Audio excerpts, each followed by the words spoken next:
Hi, I'm Sean Stone. Today we're talking civil liberties here on Buzzsaw. Stick around. Central Intelligence Agency. It was described by witnesses as...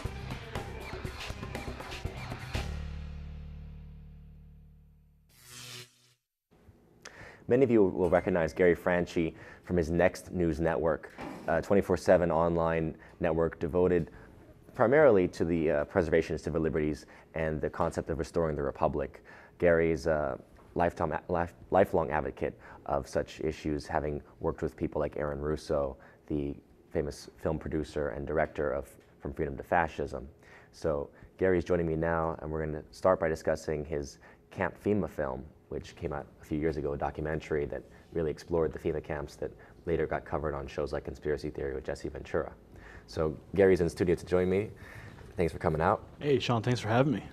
Just wanted to start out with the FEMA camps question, because when I do a lot of interviews, and when it comes to conspiracy theory, one of the most famous shows was the FEMA camps episode, which actually got pulled after first airing on True TV. It aired one time, and then they canned it after that.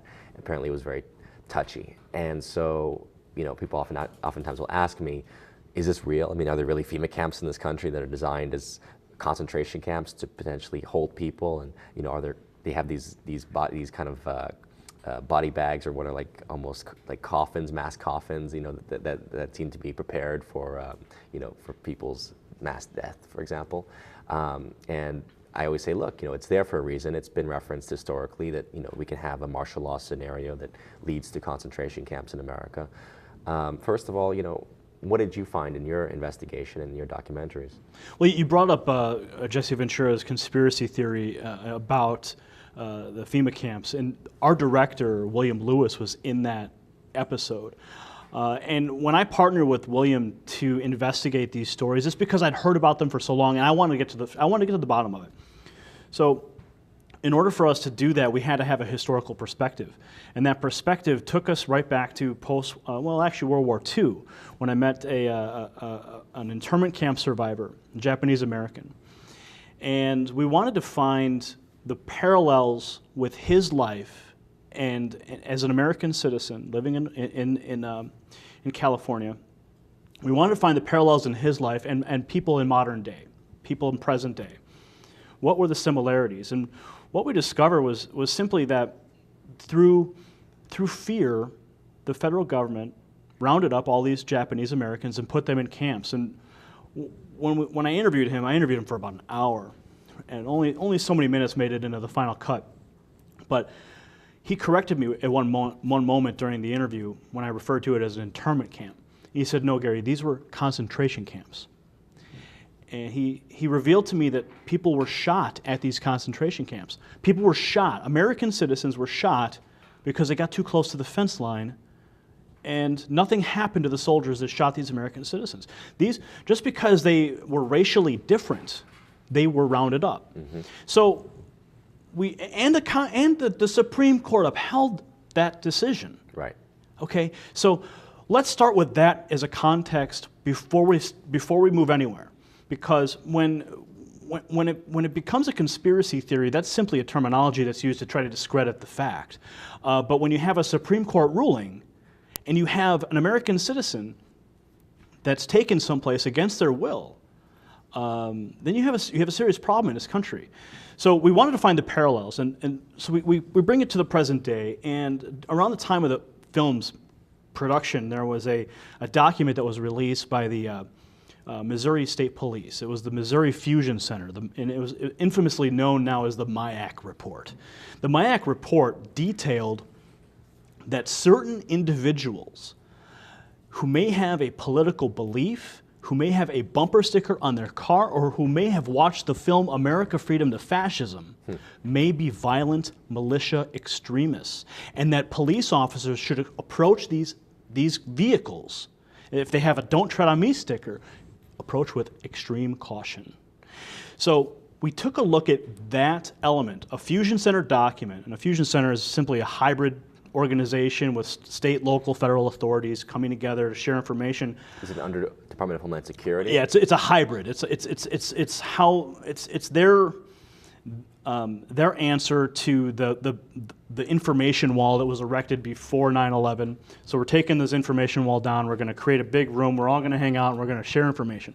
So these documents were put out by the Missouri Information Analysis Center, and it was quite frightening. So we focused on that. So if we can look back in history and see that these Japanese Americans, who simply just because of the way they looked, were considered a threat. Well, what about today?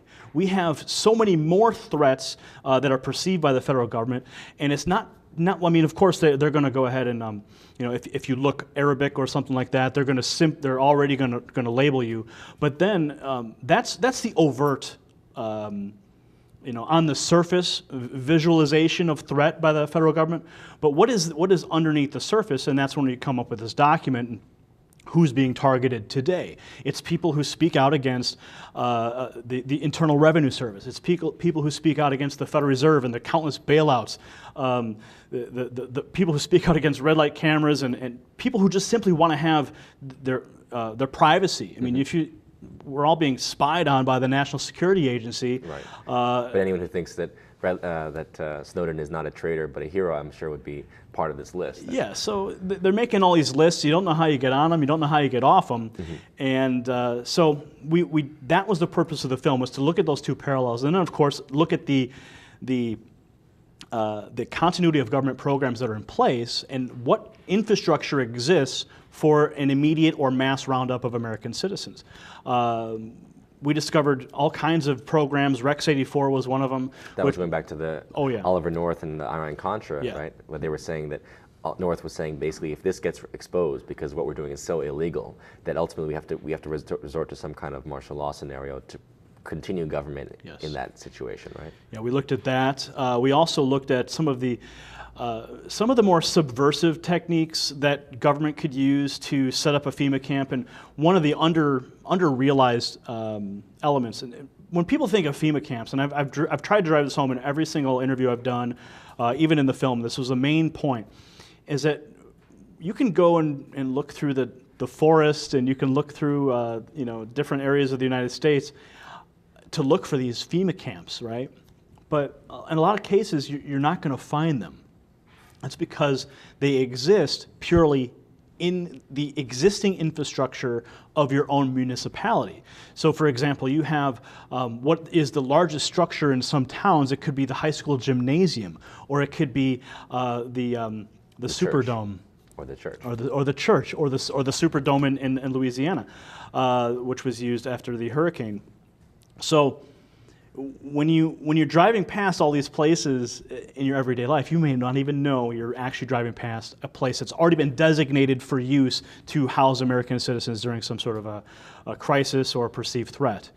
And then, of course, we take a look at a lot of the mechanics of how a military base or a military camp could be erected within 24 hours of an order being issued. So then again, the largest field in town could simply be converted into a detention center using rapid deployment, barbed wire machines, and literally Lego block style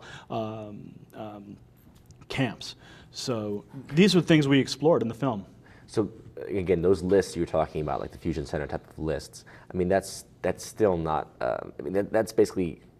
that's internal to government security purposes, right? Yes. They want to keep tabs, they want to know who you are. But does it mean that they actually are listing those people to be detained or first, or in any way, held without civil liberty or without Well, not necessarily. recourse to court? Not necessarily, no. What that document showed us was who they are looking at, who they perceive as a threat, and where that was just what we could see on the surface. How far does it go?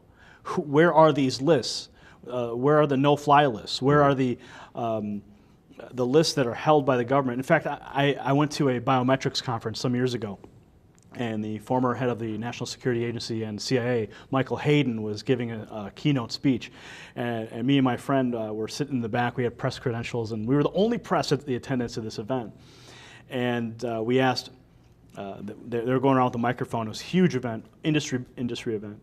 And Michael's giving his keynote. Now he's going to take questions. So I raised my hand in the back, and I said, Michael, how does somebody get on the terrorist watch list, and how does someone get off? Next question, please. You know, they totally skipped it. Didn't want to answer it, and unfortunately, our cameras were not rolling at that moment. But there are lists in place. But aside from the temporary locations that could be utilized, designated for an emergency situation, or you say the camps can be erected, are there permanent camps? For example, on the conspiracy theory episode, Alex Jones takes Jesse to see one of the camps that's already supposed to be in place, right? Yes. That they have set up. Did you find that as well? That they were yeah, already there was a camp in Missouri, I believe, if I recall correctly, that is a detention center. There was also a camp or a prison in Illinois that was empty, a completely empty prison, and then there was talk of having that prison house all the people from Guantanamo Bay.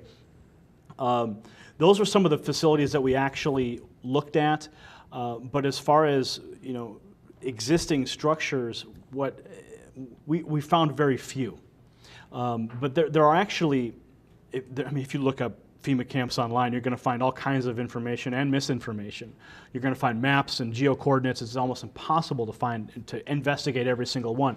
So we had to go on a lot of circumstantial evidence that we had to paint the picture of what would happen in the event that these continuity of government programs were to be instated. And then, you know, draw the line out and see, well, what would happen and who would go there. Mm-hmm. At the beginning, you mentioned obviously the Japanese internment into the camps, and that was, you know, done under a circumstance of war that, you know, was unfortunate. But people can say, okay, at the end of the day, it was a wartime scenario. It was done. Also, you know, apparently, according to Orson Welles, who in his memoirs, he actually said that Roosevelt personally, you know, he had a relationship with Roosevelt, that President Roosevelt told him personally that he actually allowed them to be detained because he felt it was actually safer for them not to be attacked or harassed if they were outside of these camps. So there's, you know, but either way, you're trying to justify something in the context of a war scenario. Now we're in a time period where we're in a state of permanent war. We're in the 1984 reality, right? Post 2001, post Patriot Act, where the president has authorized the NDA, National Defense Authorization Act, since 2012, that basically says non-combatants, you know, American citizens can also be detained indefinitely, right? So this is really the precursor to what could ensue in these situations. What do you think would prompt sort of a recourse to the FEMA camp, concentration camp scenario in this country? It's funny you should ask the question, because we made a sequel to the film Camp FEMA, American Lockdown. The sequel was called Enemy of the State, Camp FEMA 2, and what that whole film was dedicated to were the trigger mechanisms which would require the establishment of these programs. That film heavily relied on the propaganda being emitted from the mainstream media at the time, revolving around pandemics and like SARS and these types of things. This was like, everybody was freaking out about bird flu. There was movies on it on television. Everyone was just like terrified. So we focused heavily on media cooperation, to force individuals into vaccination clinics, force them into, you know, isolation centers, so that if they were sick, right, CDC controlled zones. You see it actually in the film very clearly, the one that Soderbergh did. I'm blanking the name, but it was like an outbreak type of film, right, where there's, you know, this virus that's going around, and CDC has to kind of control it. And the conspiracy theory guy, the Jude Law character, you initially think is right, he's accurate, and he's onto something, and this is a controlled thing, and then he ends up being a complete quack, and he's making money and profiting. I think it was a pretty nasty way of portraying the people who are conspiracy theorists. But yeah, obviously the the viral or some kind of contagion is one of the ploys that would be utilized. Well, and that's why I look at a lot of these trigger mechanisms, you know, every day. I mean, now we see MERS has appeared in the United States. And a lot of people are infected. I mean, a lot of people are sick. If you noticed, I just talked to people from all over the country, and it's like no matter what state I talk to, there's cold, this bad cold that's going around, and it makes you wonder if it's not some kind of, you know, infection that's intentional, perhaps. Well, and you know what? With all the things that are in the air these days and the food we eat, nothing chemtrails. Shocks me anymore. I mean, you mentioned chemtrails. I was looking at the sky this morning, and it was just like just Peppered. We forgot a time when there weren't these X's dotting our sky. Oh, but yeah. That wasn't always the situation. It didn't always look like that. No, it didn't. No, it didn't for sure. So what got you into this quest into the FEMA camp investigation in the first place, and your passion for civil liberties?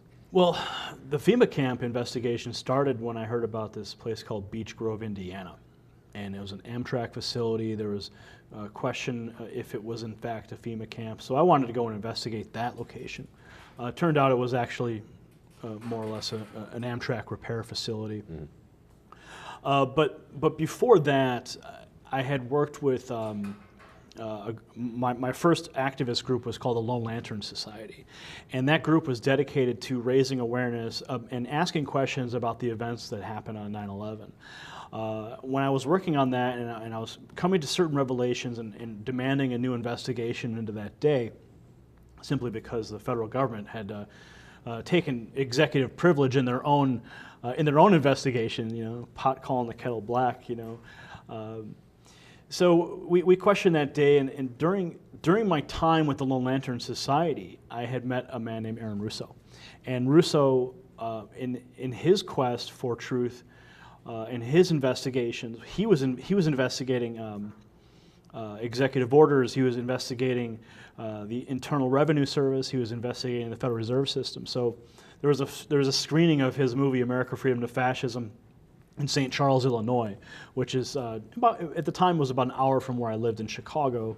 I drove out there, met Aaron, and watched his movie for the first time, and seeing that message on the silver screen and seeing the executive orders that I'd read about in books since I was 17 years old about how the government can confiscate communications and land and travel and all these things. Mm-hmm. When I saw Russo put those on the screen, it changed my life. It changed my life.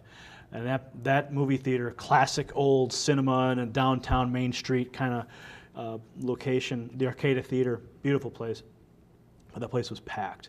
And after that movie was over, a standing ovation for Aaron Russo. And I met him that night, and I shook his hand and made my first little, video trying to tell people about this film. And I found out after I made this little video, I was on a conference call with him, like within hours of me putting it up on the internet. And I'm like, holy cow, I'm talking to Aaron Russo. This is pretty wild. And then the next time he came through town, he had requested to visit with me. He heard about what I was doing. He heard about the Lone Lantern Society. He knew I was passionate. And unfortunately, I had to work that night. So my wife went in my place, and they had a place for her at this mayoral function, a gentleman running for mayor of Chicago. And then after that function, we went to the Sofitel Hotel. And I will never forget this night as far as I can remember, as long as I can remember. We went to the Sofitel Hotel, me and a bunch of friends, and Aaron Russo. We were there till 3 o'clock in the morning. It was one of those nights where the universe is there, everything's happening. It's like everyone's connected. You know what I'm saying? Mm-hmm. It was a magnificent night. And we talked to Aaron about how we can get the movie out to the public. Now, Russo being old school Hollywood, we got to make our money back, But we convinced him based on the model of the film Loose Change being put out into the public for free. Right, through the YouTube kind of phenomenon. Yeah, that we put it out on, we said, Russo, you got to put it out on Google. You need to put it out. The world needs to see this. And he was a little hesitant. But we convinced him to do it in that room that night. And the rest is history. I mean, that film went supernova, went viral through the web. It was on Google Video. This is before Google had bought YouTube. And I mean, that film had such an impact on America and my own life that, even Congressman Ron Paul gives it credit for vitalizing and inspiring his campaign, bringing tens of thousands of people into his campaign in 2008. So that was really just the start of it all for me. It was that film, meeting Russo, and taking the next steps in waking up America in the fashion that he wanted to. We shared so much in common. Unfortunately, he did not have the time to do it. And before he passed away, he said, Gary, take it, run with it. finish the game. And I said, we're going to do it. We're going to do it, Aaron. But some of the most interesting stuff that Russo talks about actually is not even in that film, the Freedom to Fascism film. It's coming from the Alex Jones interview he did thereafter, right? Where he talks about his relationship to Nick Rockefeller. Yes. And basically describing that Nick Rockefeller was trying to recruit him for the CFR pre-2001, that Rockefeller had described the war on terror strategy that was coming, the idea of, that we'll be hunting in caves in Afghanistan and these far-off countries where, fighting fictitious enemies in order to control the natural gas pipelines and to have basically access to land. I mean, really, it's oil, gas money, right, that's involved, and geopolitical strategy around, the Middle East. And Nick, then the famous quote, where Russo says, what is the point of all this? You guys have so much money. What do you really, what do you need it? What do you need this for? And it's like, we want total control. We want to be able to chip people and be able to control their every choice and decision. And it was interesting because Russo passed away pretty soon after that interview. Yeah. I mean, did you ever suspect any kind of foul play or something? I mean, obviously we know the CIA actually has the technology going back to the 60s and 70s to be able to create fast-acting cancers and whatnot. Well, that's a question I get a lot. It's a question I get a lot. Do I think that Aaron was murdered? And I can't say yes or no to that question. I mean, yes, you just pointed out there are technologies that governments possess that could create fast-acting cancers. How do we know that when he backed out of the CFR from joining that they said, okay, fine, we're just going to, have a nice day, and, something on the guy's hand, on Rockefeller's hand, could that's give too it many years, though. You're talking about 7-8 years, because he dies 2007. We're not. I mean, this is all 2000-2001 time period. So I mean, it's not going to be 6 years to kill him. But I'm just saying, right? He doesn't disclose the information until Alex Jones, then he's dead within a year, I think. Yeah. Right. So it just seems fishy to me. Was there more to his disclosure that he never told Alex Jones that maybe that he would have talked to you about that was a bit deeper as far as how the power structure actually worked? We had a lot of conversations, and I can't recall all of them. I really wish I could, but the conversations I do hold on to were more of the destiny of his creation of these films of Freedom of Fascism, and there was a time when he was remodeling his home. He was putting a new bathroom in his house, and he was talking to it. This is one of the stories he told us at the Sofitel, and we're sitting there, and he said, I was remodeling my bathroom, and I was sitting in the shower area, big, beautiful marble shower. He was laying down and just relishing in this luxury that he had, and he said a voice told him to get up and move, and as soon as he did, a piece of marble fell from the ceiling and would have crushed his skull. And I think that story itself is a testimony to the divine nature, I believe, of his story and why that film needed to be made, so that because his film had a ripple effect on America, not just by inspiring Ron Paul or getting people to know about Ron Paul, but look at what's happening now with the Federal Reserve System, and that it's now it is a household. Revelation that it's a private bank and that it's printing money, relentlessly, handing out trillions and trillions of dollars to international banksters, and it's because of the film that it's because of that film that information, I believe, is public knowledge. Right.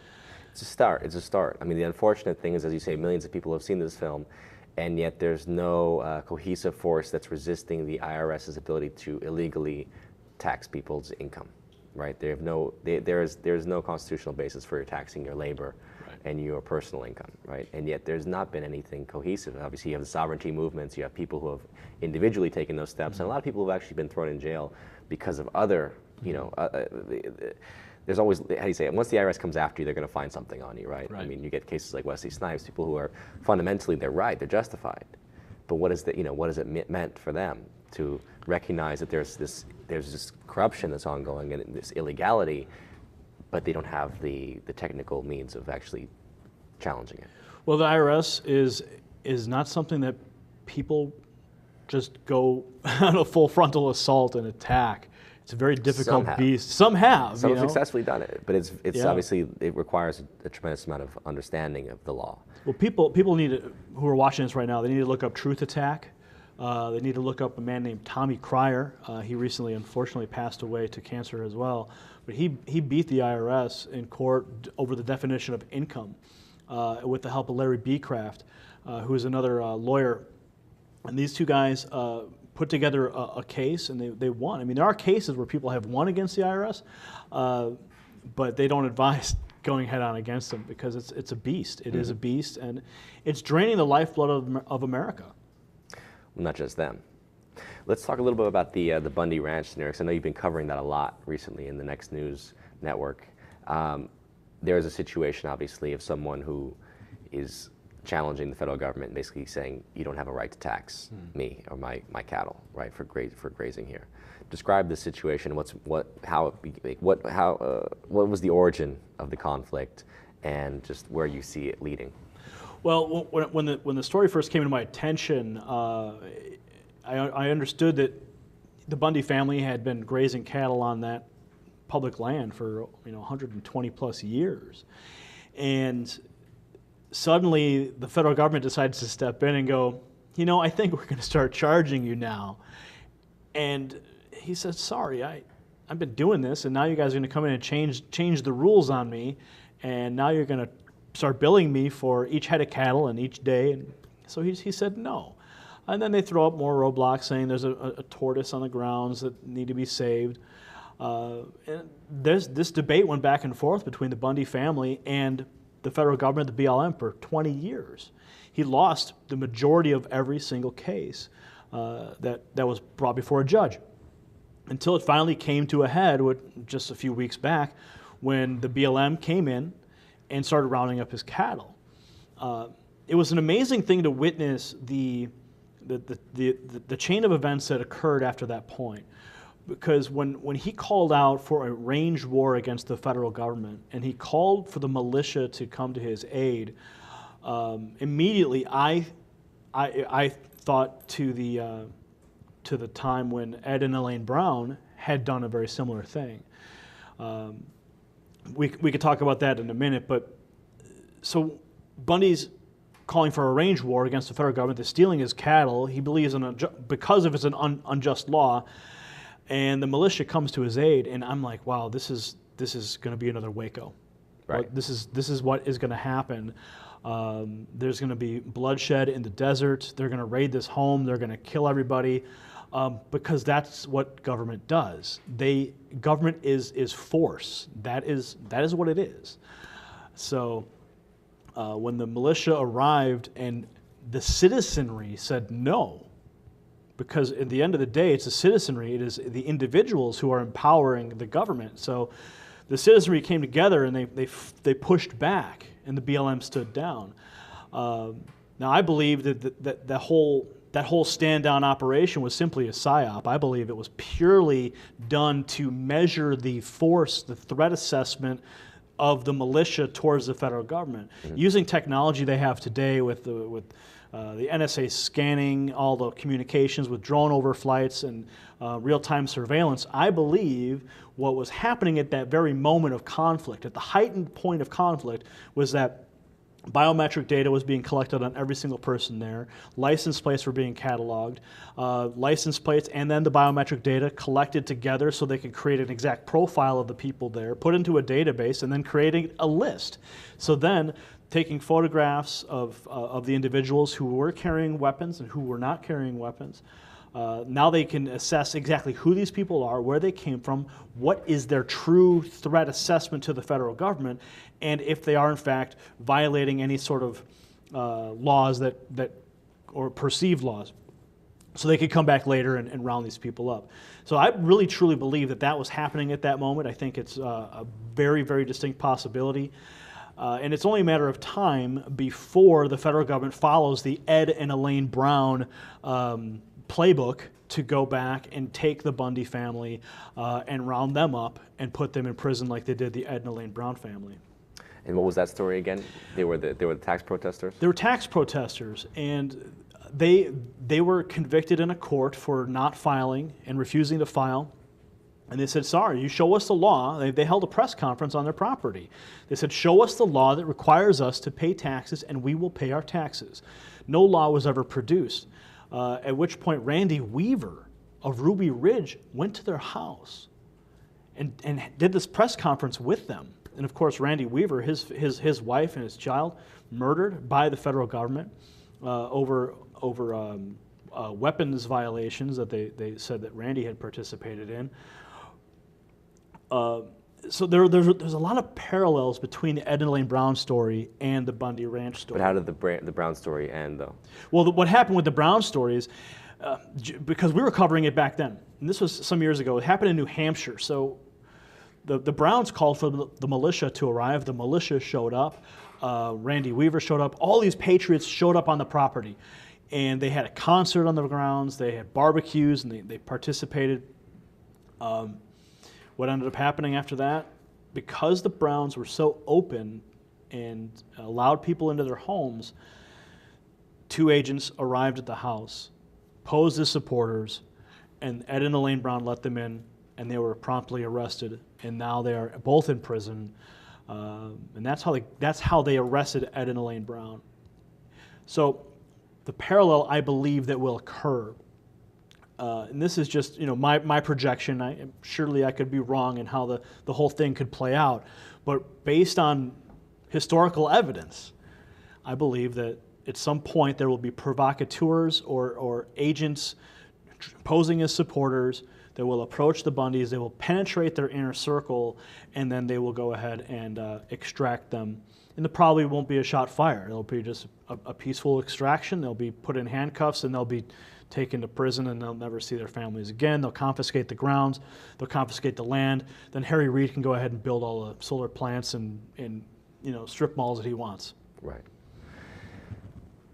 Between the Patriot movement and the growing awareness, the fact that we are being abused by federal law, right? And again, this goes back to this permanent state of warfare that justifies all these abuses, right? This string of abuses going back, to an entrenched, almost tyrannical government that you could use the Declaration of Independence and quote from it directly and use that as a basis of rebellion at this point.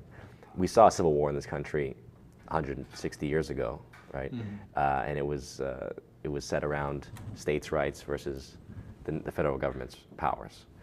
Do you think that there's a civil war coming in this country between those who want to reinstate the republic, who basically want to go back to a more rational form of limited government that doesn't have this level of involvement in our lives? I think the federal government knows it's coming.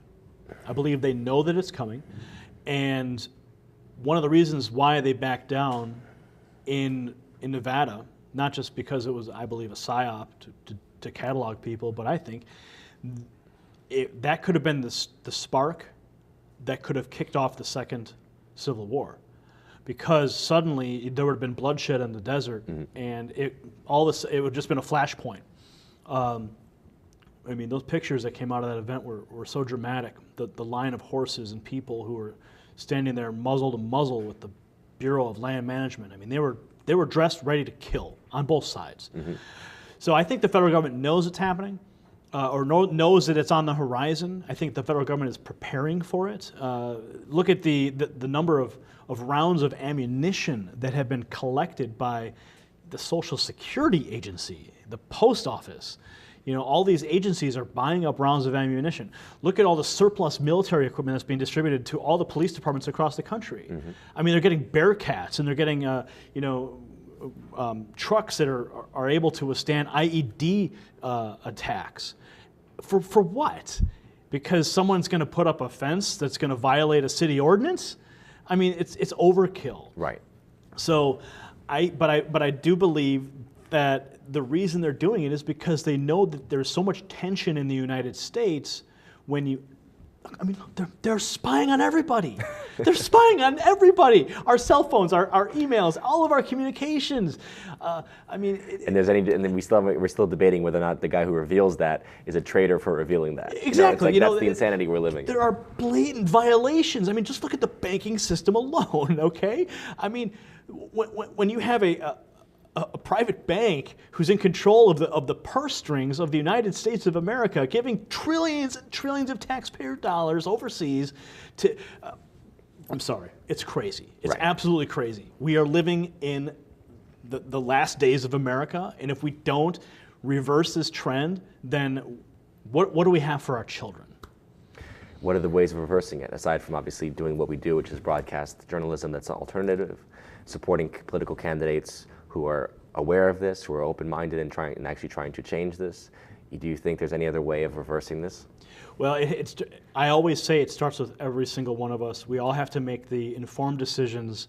We have to seek out the information and then make the decisions based on what we discover. Unfortunately, because of the controlled media in America, it's very hard to do that.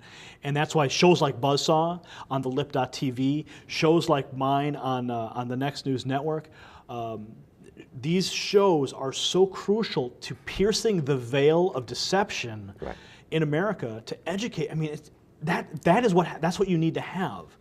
So with the proper information, people can make informed decisions for themselves, because at the end of the day, it's not going to be, I don't think it's going to be us against the government. I think it's going to be us against our neighbors, because they're going to be the ones starving in the streets, and they're going to come knocking on your door because they smell that food that you're cooking, because you've been prepared.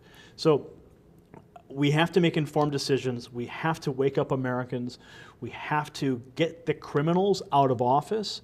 And then we also have to we just have to live free. Mm-hmm. It's a mindset. We have to live outside of the mindset of the suppressive, tyrannical government that we have in America today. I did a television show on CLTV some years ago. It was about red light cameras, and the gentleman, Gerard McClendon, was the host, and he was asking me about red light cameras. I said, it's tyranny. He says, is it really tyranny? I said, absolutely. When you can't see the person who is convicting you of a pre-crime. Of a pre-crime. This was what it boils down to. There's no crime involved. It's a pre-crime. It's a prevention of potential. Oh, you could have killed someone. You could have hurt somebody. Right. Well, guess what? That's a pre-crime culture. Yeah. And that's where you end up with more and more harassment of people, potential threats, and that's the eroding of our freedom. Yeah, and that's what's happening today, and that's why I've dedicated my life to trying to restore freedom in America, try to win the hearts and minds of Americans by just saying, look, we got to live free, and we got to be informed, we got to be aware of what's happening around us. We can't stick our head in the sand like ostriches and just go about our daily business. Sure, we can do that, but guess what? Then we are complicit in the crimes against all Americans if we are not paying attention. Absolutely. You have to be the change that you want to see. And it's very simple, pay it forward concept, right? If you wake up a few, I guarantee every one person that's awake will wake up a handful of other people. So guess what that means? It's a chain. Absolutely. Yeah, it's definitely a chain of events. Like I'll take it back to Russo's film. It was a ripple effect when that film hit the silver screen, and so many people were affected. I mean, look, I can precisely draw the line from Russo's film to the success of to the success of Ron Paul, to the verbiage change in America and the awareness for the Federal Reserve System, all the Fed movements and the Fed movements, and just the awareness of Americans because of that film. Again, ripple effect. One person can affect so much change. It's a matter of us making the decision to do it. That's right. Well, we hope more people will tune into your network and follow your news, because it's important that you're doing what you're doing. So keep up the good work, and we definitely support you for it. Well, Sean, thank you as well for having me, and what you guys are doing here is the tip of the spear, and I commend you for putting out the news and sharing the information with the American people. That's what we can do. It's as I say to my audience at the end, it's to remind you that you are the revolution. You have to be the change you want to see in the world. So this is Sean Stone signing off.